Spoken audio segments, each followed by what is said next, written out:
राजकारणामध्ये कुरकुरण्याची वेळ भास्कर जाधव यांच्यावर का आली असावी तेही लक्षात घ्या। मूळ चिपळूणचे असलेले भास्कर जाधव आता गुहागरात स्थिरावले। ते मराठा आहेत। गुहागरमध्ये कुणबी बहुसंख्य आहेत असं असून सुद्धा भास्कर जाधव तिथून निवडून येतात हे विशेष।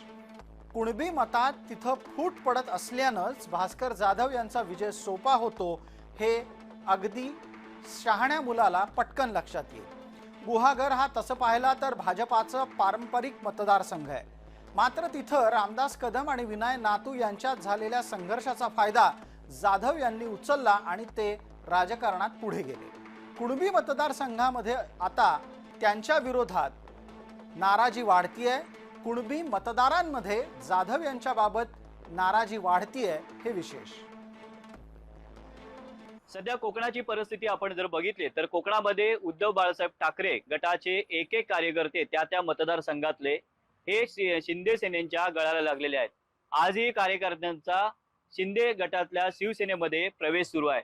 त्यामुळे भास्करराव जाधवांच्या जवळचे जे कार्यकर्ते असतील, तालुका प्रमुख असतील, शहर प्रमुख असतील किंवा जिल्हा प्रमुख असतील, हे सुद्धा शिंदेच्या शिवसेनेमध्ये प्रवेश करताना आपल्याला पाहायला मिळाले होते।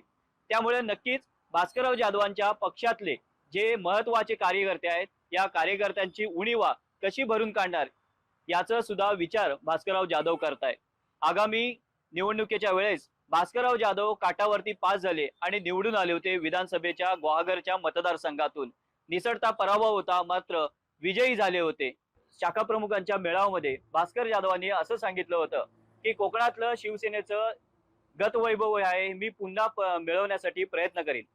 मात्र हे गतवैभव शिवसेनेच्या कुठल्या नक्की पक्षामधनं मिळवण्याचा प्रयत्न करणार हे येणाऱ्या आगामी काळातच आपल्याला पाहायला लागणार आहे।